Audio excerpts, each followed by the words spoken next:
Hi friends, welcome to our channel. Brahmamudi serial next ఎపిసోడ్లో ఏం జరగబోతోందో ఈ వీడియోలో చూసి తెలుసుకుందాం.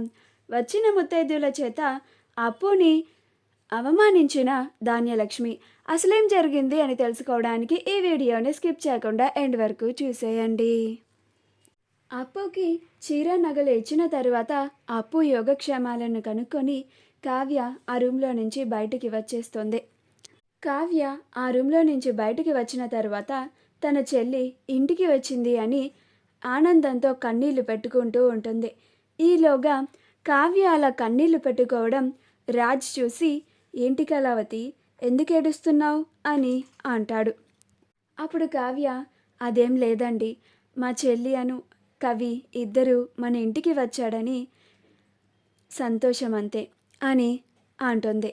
అప్పుడు రాజ్, వాళ్ళిద్దరూ ఇంటికి రావడం నీకు ఇంత సంతోషకరమైతే ఆనాడు ఎందుకని ప్రేమని దాచుకున్నావు, ఎందుకని నేను అడిగితే రాను అన్నావు అని అంటాడు.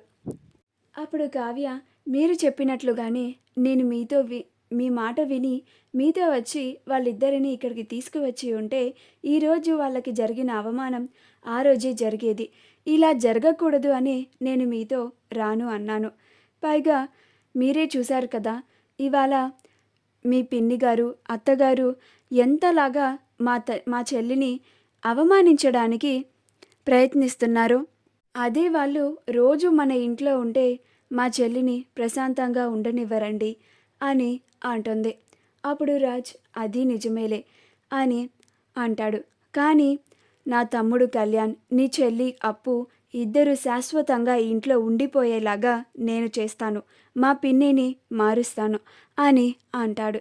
అప్పుడు కావ్య, అది జరిగితే చాలా బాగుంటుందండి, కానీ మీ పిన్ని గారు అంత ఈజీగా మారారు కదా, పక్కన ఆ రుద్రాణి గారు మీ పిన్ని గారిని చెడగొడుతూ ఉంటారు అని అంటుంది.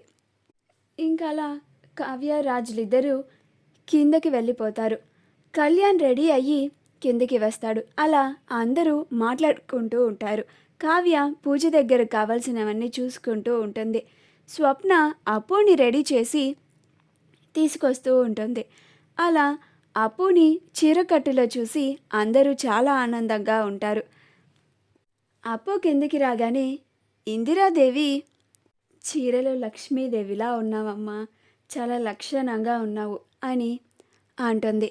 అపర్ణ కూడా, చీరలో చాలా బాగున్నావు అప్పు అని అంటుంది. అప్పుడు ధాన్యలక్ష్మి అప్పుని చూసి, అప్పు, వచ్చిన ముత్తైదువులకి జ్యూస్ తీసుకొనిరా అని అంటుంది.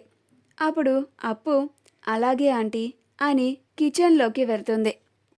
అక్కడికి వెళ్ళి ఫ్రిడ్జ్లో ఆల్రెడీ చేసి పెట్టిన జ్యూస్ బాటిల్స్ని తీసుకొని గ్లాసెస్లో పోసి ఒక ట్రేలో పెట్టుకొని, ఆ చీరకట్టులో తనకి నడవడం అంతగా కుదరదు, అయినా సరే జాగ్రత్తగా అలానే తీసుకొని వచ్చి అందరికీ ఇస్తూ ఉంటుంది.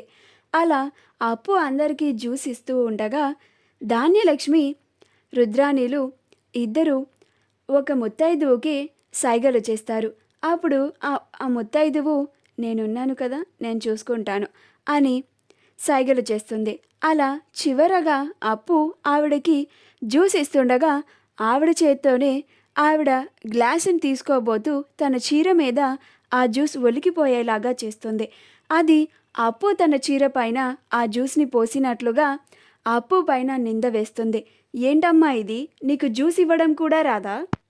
ఇదేనా నువ్వు మీ ఇంటికి పూజ కోసం వచ్చిన ముత్తైదులకి ఇచ్చే మర్యాద? నీకసలు ఆడపిల్లకి ఉండే లక్షణం ఒక్కటి కూడా లేనట్టుందే. ఇంటికి వచ్చినప్పుడు కూడా షర్టు ప్యాంటు వేసుకొని వచ్చావు, ఇప్పుడు ముత్తైదులకి జ్యూస్ ఇవ్వడం కూడా రాదా నీకు అని అంటుంది. అప్పుడు ధాన్యలక్ష్మి, ఏంటప్పు ఇది, ఇంటికి వచ్చిన వాళ్ళని ఎలా చూసుకోవాలో కూడా తెలీదా నీకు? బొత్తిగా అడవి మనిషిలా ఉన్నావే. ఇందాక కూడా నేను చెప్పే వరకు అలా చీర కట్టుకొని నగలు దిగేసుకొని బొమ్మలా నుంచున్నావు. జ్యూస్ తీసుకొని రమ్మని నేనే చెప్పాల్సి వచ్చింది. ఇప్పుడు తీసుకొచ్చి ఆవిడ చీర మీద ఒలిపేశావు. ఏంటి, ఇదేనా నీ కన్నవాళ్ళు నీకు నేర్పిన సంస్కారం అని అంటుంది. అప్పుడు అప్పు చూసుకోలేదాంటీ అని అంటుంది. అప్పుడు ధాన్యలక్ష్మి చాలాపు అందరూ చూసుకొని చేస్తారా ఏంటి? లేకపోతే కావాలని చేసినా గానీ నేను కావాలని చేశానని ఒప్పుకుంటారా ఏంటి? అని అంటుంది. అప్పుడు అప్పు కళ్యాణ్ వైపు చూస్తూ ఉంటుంది. అప్పుడు కళ్యాణ్ అప్పుని వాళ్ళమ్మ మళ్ళీ అవమానిస్తుంది అని బాధపడుతూ ఉంటాడు. అప్పుడు పక్కనే ఉన్న వాళ్ళ నాన్నతో, ఇందుకే నాన్న నేను అప్పుని తీసుకొని ఇంటికి రావడానికి ఇష్టపడలేదు, ఇక్కడ ఉండడానికి ఇష్టపడలేదు. మా అమ్మ ఇంకా ఎన్ని అవమానాలు చేస్తుందో నా భార్యకి అని బాధపడుతూ ఉంటాడు. అప్పుడు ప్రకాశం, ఏంటి ధాన్యలక్ష్మి, అమ్మాయి చూసుకోలేదు అని అంటుంది కదా, అయినా అమ్మాయిని ఇంకా తిడదావేంటి అని అంటాడు. అప్పుడు కావ్య వచ్చి, ఏమనుకోకండి, మా చెల్లి చూసుకోకుండా ఇలా చేసింది, అటువైపు రండి, మీరు మీ శారీని వాష్ చేసుకుందరు కానీ అని అంటుంది. అప్పుడు ఆవిడ, ఏంటమ్మా నువ్వు, ఓహో ఈ అమ్మాయి మీ చెల్లే కదూ, మీ చెల్లికి సపోర్ట్ చేస్తున్నావా, ఇలా చీర పైన జ్యూస్ పడేస్తే ఏమనుకోకూడదా అని అంటుంది.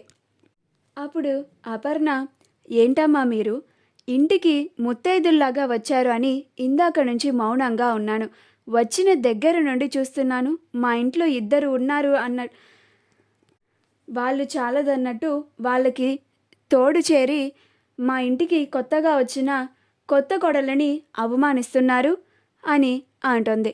అప్పుడు ఆవిడ, అదేంటమ్మా అలా అంటారు, మీ చీర పైన కూడా ఇలానే జ్యూస్ పడేస్తే మీరు మౌనంగా ఉంటారా అని అంటుంది.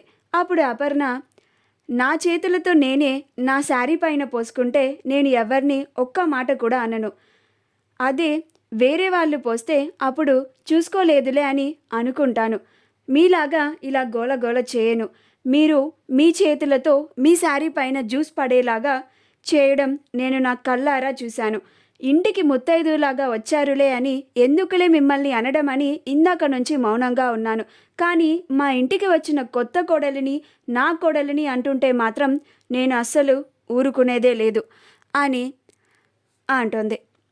అప్పుడు ఆవిడ అసలు నిజం తెలిసిపోయింది అని మౌనంగా ఉండిపోతుంది. అప్పుడు కావ్య చెప్పిన వైపు అటు సైడ్కి వెళ్ళి వాష్ చేసుకొని వస్తుంది. అప్పుడు కావ్య అప్పుని, అప్పు నువ్వేం బాధపడకే, మీ అత్తయ్య గారి గురించి తెలిసిందే కదా, నువ్వేమీ అవన్నీ పట్టించుకోకు, రా నువ్విటు, మనం పూజలో కూర్చుందాం అని అప్పుని తన వెంట పెట్టుకొని తీసుకెళ్తుంది. మా వీడియో కనుక మీకు నచ్చినట్లయితే లైక్ చేయండి, షేర్ చేయండి, మా ఛానల్ని సబ్స్క్రైబ్ చేసుకోండి, పక్కనే ఉన్న బెల్ ఐకాన్ని క్లిక్ చేయడం మాత్రం మర్చిపోకండి.